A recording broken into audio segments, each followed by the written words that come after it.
Good evening, ladies and gentlemen, and welcome to CAN TV, and welcome to the LGBTQ Issues Show.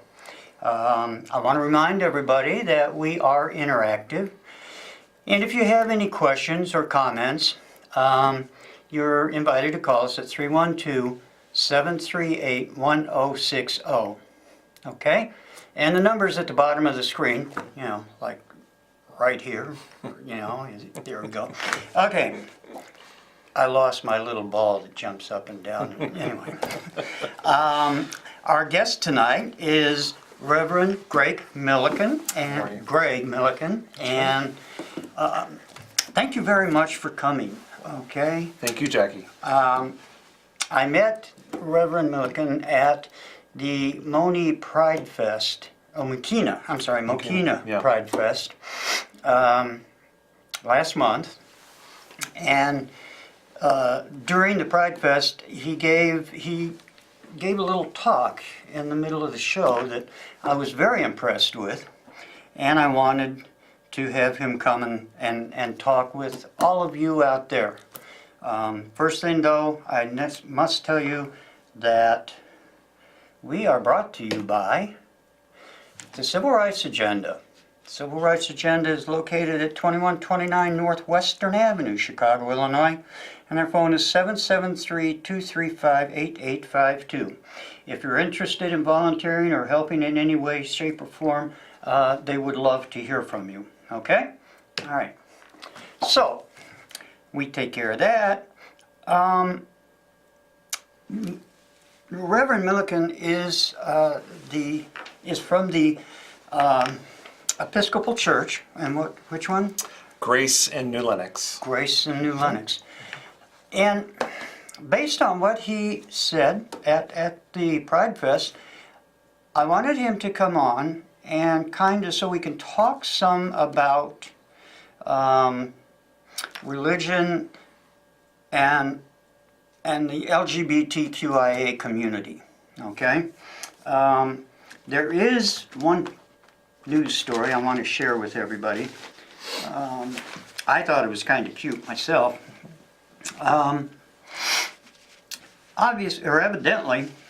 Evidently, in Buffalo Grove, they've never had a pride parade.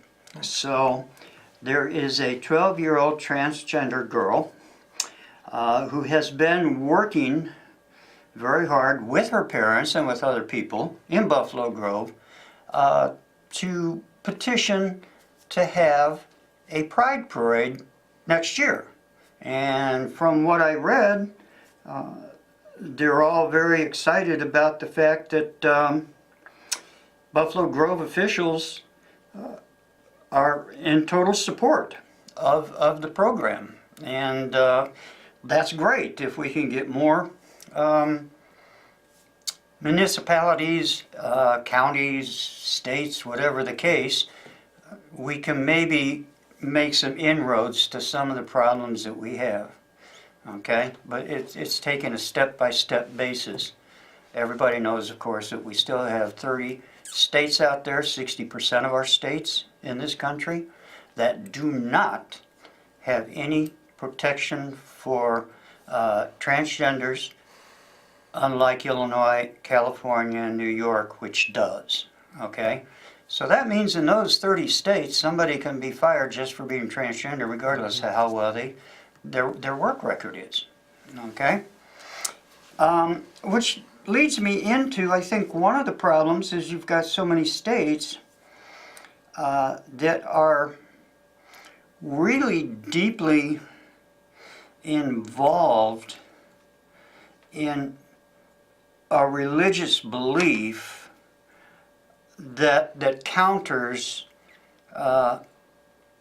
everybody being the same, and it's not just LGBTQIAs. I mean, immigrants, women, minorities, poor, so on and so forth. There's just too much prejudice in this country. So that's why I asked Reverend Milliken to come on and share some of the things that not only he said last month, but we can discuss some other things as well, perhaps. So, what I would like to ask you first is if you could kind of recap what you said at the Pride Fest. Sure, absolutely. Well, being that it was Mokena's first Pride, I thought it was important to take a brief moment in between the drag shows, which is when I was scheduled. It was absolutely perfect to do it that way. And I just wanted to remind people that God is love, and that there are churches that love you for who you are already, no matter your sexual identity, your gender, your race, and it sometimes is hard in today's society, in today's media cycle, to hear that there are Christian churches that are actually accepting. And you just listed a litany of reasons why, and I kept thinking it's amazing that for a country that is built on the notion of church separated from state, how much people's beliefs they learn in church are affecting the decision making they're doing, right? So we got lost somewhere in the last 250 years. Well, the churches have some of the churches have gotten into the point where they donate large sums of money, so they think they should have a voice. Absolutely, yeah, and it's unfortunate. So, the Episcopal Church has really been the vanguard of social change and progress. It's in our DNA. We're from the Church of England, which is the Anglican Communion worldwide, and we broke off from Rome because we didn't agree with the theology anymore, and that was 500 years ago. Wow. So, and then we come to the United States, and what do? The United States breaks off from England, and so the Anglican Church becomes the Episcopal Church. So there's a spirit of rebellion in the Episcopal Church, and yes, we like that. Yeah, absolutely. And in the past 50 years, the Episcopal Church has been ordaining women. We were the first to do that, and since about 15 years ago, we've been ordaining openly gay clergy, and LGBT, of course. And it's just wonderful. And I felt like that message needed to get out, especially to Mokena, which, as I understand it, I'm still new here, is a relatively conservative area. So it was not lost on me that many people were hearing this idea of God being inclusive and loving for the first time. And that's what people need to hear, but more importantly, they need to understand, frankly, that I'm no different than Reverend Milliken. I'm no different than anybody out there watching. Just because I dress differently than you may want to dress doesn't make me a bad person. Yeah, I bleed red. I have all of the same characteristics, and I'm no different than any of you. So it really bugs me, and I saw something today. I think when I don't know if it was on Facebook or I was on AOL.com, but there was something. Two gals were arguing, and one of them said something about how the liberals are now suffering from the Trump syndrome or whatever, Right. TSD or something like that. Right. Isn't this a little crazy? Exactly. It's a strange time to live in, that's for sure.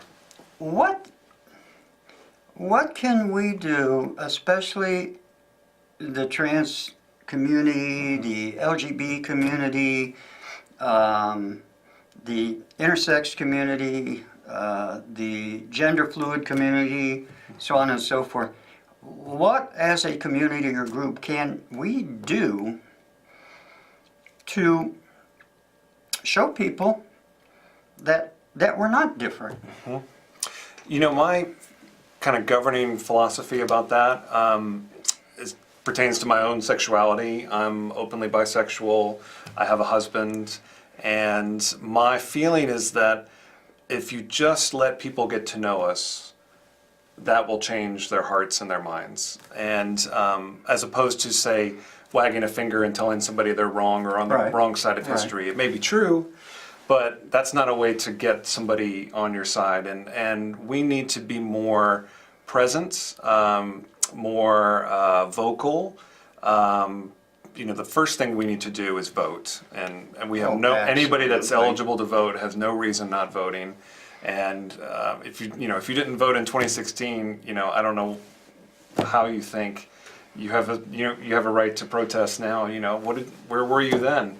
I think that kind of goes back to what I was saying about the 20 states. I think there are those states that make it very difficult for transgenders to vote because they may be using two different names. Right. They don't have identification in the name that they want to use. So, when Dawn Smith goes in dressed as Donna Smith, and she shows her identification, it's like, oops, sorry, you can't vote because you don't Right. match your identification. Right. And there's so many states out there that do that, and Illinois is not one of them. It's very easy to get your name changed in Illinois.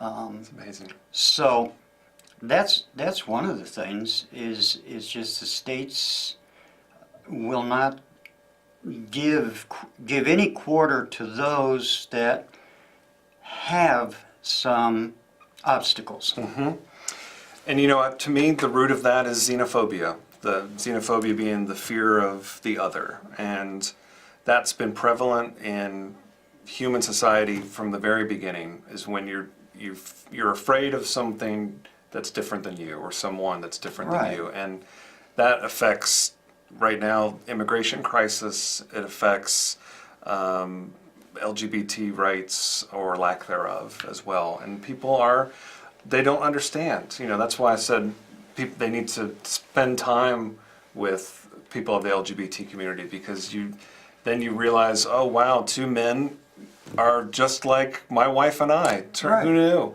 Right. And I've had people in my extended family change perception just by virtue of somebody in the family came out. For these 20 states and perhaps more rural or conservative areas, you need more people to not be afraid.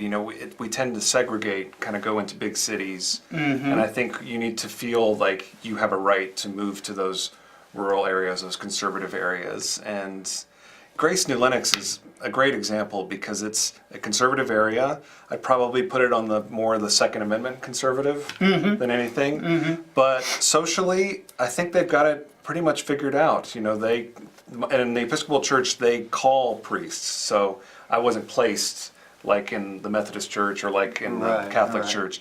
This church chose me. And chose me knowing who I was. Cool. And for some of them, they're taking a leap. And Sure. we need to foster more of that and applaud more of that that sensibility. Yeah, and I agree wholeheartedly, because I've been saying, not only on my Facebook page, but I've said on this show many a time, that is one thing. People, if they won't come to us and learn about us, then we can try at least to go to them. Right. Okay? And that's something I've tried, and it's worked wonderful. I am You're doing it now. I'm co-leader of a Girl Scout troop. Right. Oh, Okay. fabulous. I'm vice commander of an American Legion post that at once I was told I was not accepted. And of course this show, as well as, I try to get involved in community. I'm an election judge. I try to get involved in things where the community can see me rather than just a name, a picture, and what they think of me. Exactly. Because once they know that we breathe the same air and it's not affecting them, then some of them hopefully will back off. And I've seen it happen. So, I mean, it's very plausible. It is. It's really hard to discriminate someone to their face. Right, Really hard to do. You've right. got to be a special kind of evil, I think. I agree with You that. know, it's easier to do it when they're files or numbers. You know, and Yeah. that's one of the issues. That's why I'm so glad you pulled that story, because that young girl, the transgender girl in Buffalo Grove, is doing exactly that. She's taking herself to the people, Right. and she's creating a presence there where there wasn't any. Right. And we need more of that kind of thinking, and that's why Mokena's Pride was so special. So Right.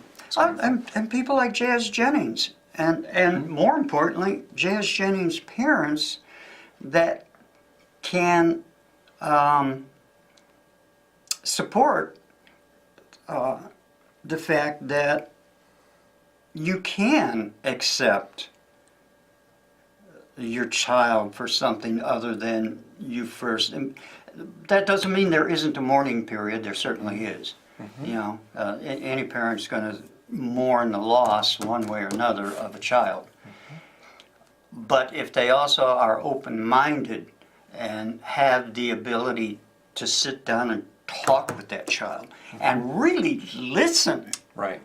to what the child is saying, how they feel, what they want, then those things can be overcome. You know? It's true. The Episcopal Church, not to put in another plug, has been experimenting with new worship rites for renaming, specifically to address transgender the community. So if somebody, and it's as you know, it's more and more children, and with incredibly supportive, loving parents by and large, which is amazing.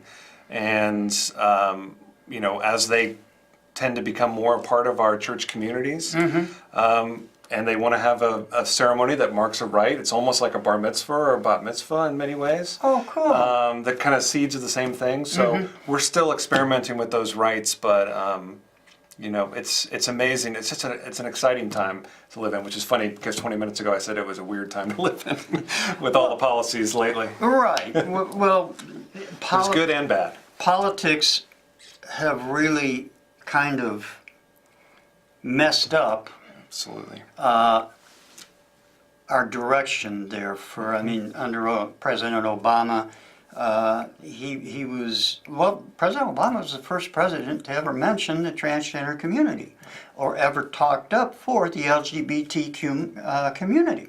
Okay?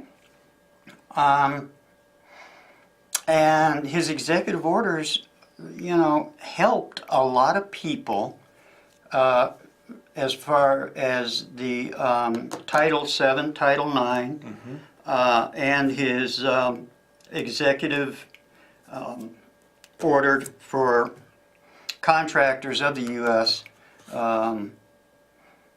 To give equal rights to the Right. LGBT community. Unfortunately, Mr. Sessions and the other one, whose name I refuse to say. We call them 45. Yeah. I've got more names than that. But anyway, That's right. and I don't know, I don't understand where they're coming from. You know, Right. who, you know, I would like them to tell me the name of a transgender that really hurt them at some point in the past. Exactly. Right. You know, I bet you they can't. they can't. It's just the idea. They probably, because, they're in their own little world. Right. They have no clue what it's all about anyway. It's different than me, so I should be afraid. And everything comes from fear. Anger, retaliation, it all comes from fear, fight or flight. And so I'm going to strip their rights away, you know. Absolutely, absolutely. Well, and part of it again is from the those churches that choose to Yeah. be political, their contributions. Hey, I gave you $5 million. Now you got to listen to what I got to say. Exactly. You know. Yeah, it's true. It's corrupt. And to mention the Attorney General, he did himself no favors when during the immigration crisis about a month ago he spoke using the Bible out of context to saying that God ordained the laws, and that's the kind of stuff that drives me crazy, because that's just bad theology and bad Christianity. And I think sometimes, especially for our community, we're kind of afraid that the church is like a monolith and that every Christian thinks the same way. That's not it at all. It's extremely complicated. And I'm a priest in the realm of the church that says that Scripture is a dialogue, and there are some things in the Bible I wish weren't there, but there's a lot of things that are really beautiful. And the overwhelming positive takeaway is that God loves you. So much so that God sent His only Son in order to transform us from within and walk amongst us. And continue with his teachings. Exactly. What love is all about. I have a question for you, because I've thought of this many, many times, and I want to ask you your thinking on this. Now, I have read part of the Bible. I haven't read it totally, and I haven't read it probably totally in depth in places. But I know that within the first 2 or 3 chapters or 4 chapters, you have all of these. I think it's in the book of Judgments, or is it maybe still in Genesis or something like that.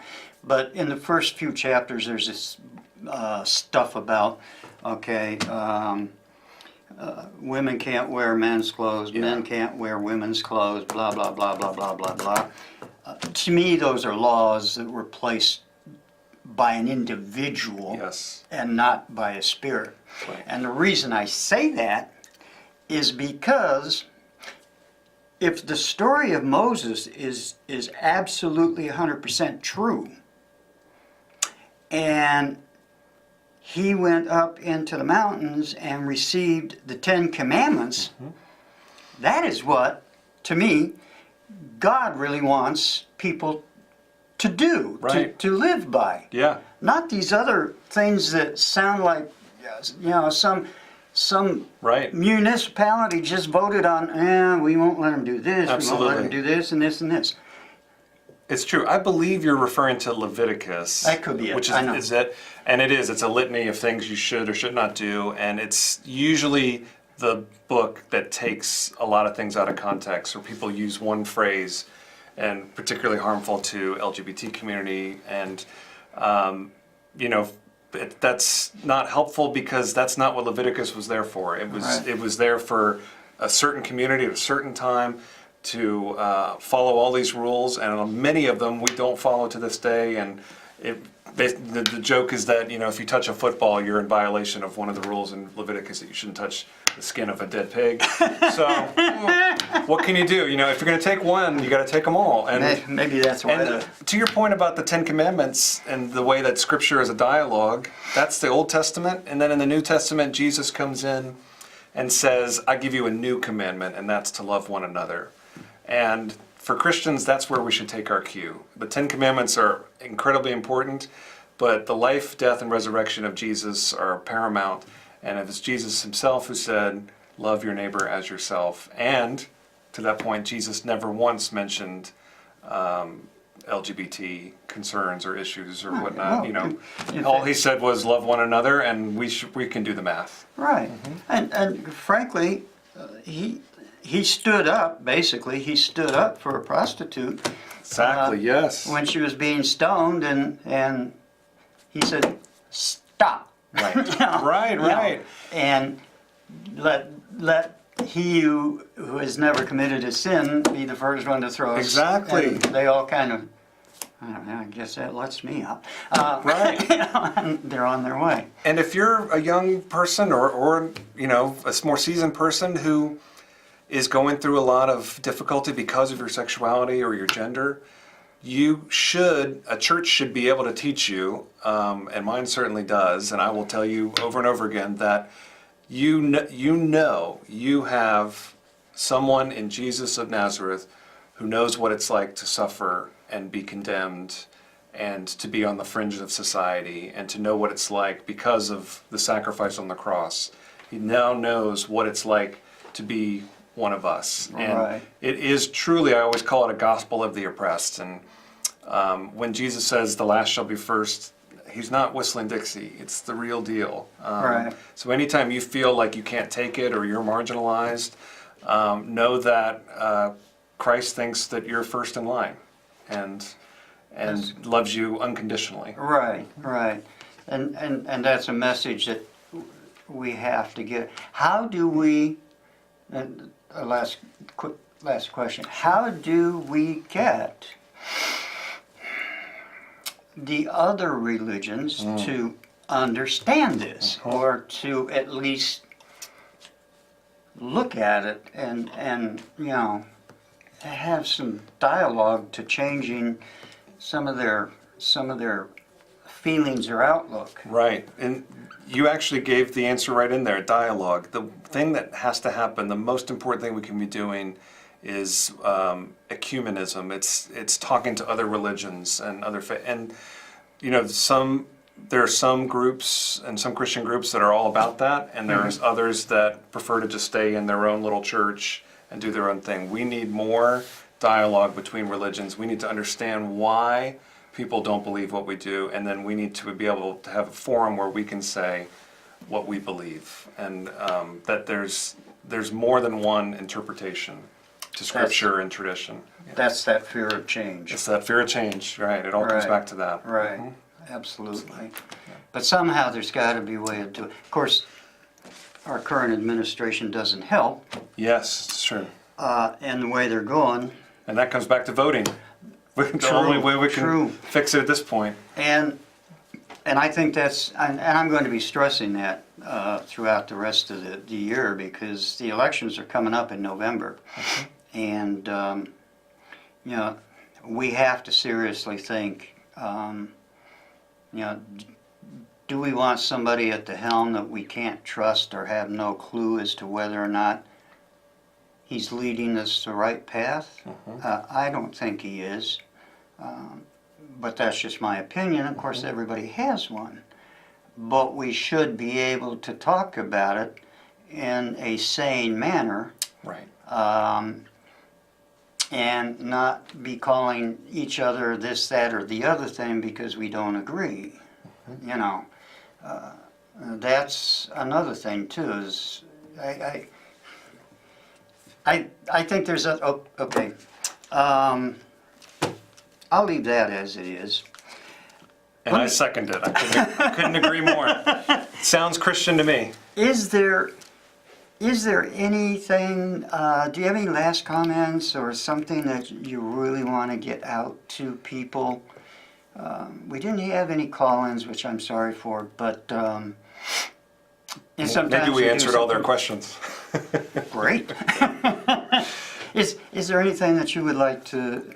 I think, for those of us in the LGBT community, I think it's an unsettling, scary time, and I think you really should be able to search out the right people that you can confide in and trust, and I hope that I'm one, and I welcome anyone to Grace New Lenox, because it's a difficult, scary time, and we'll get through this.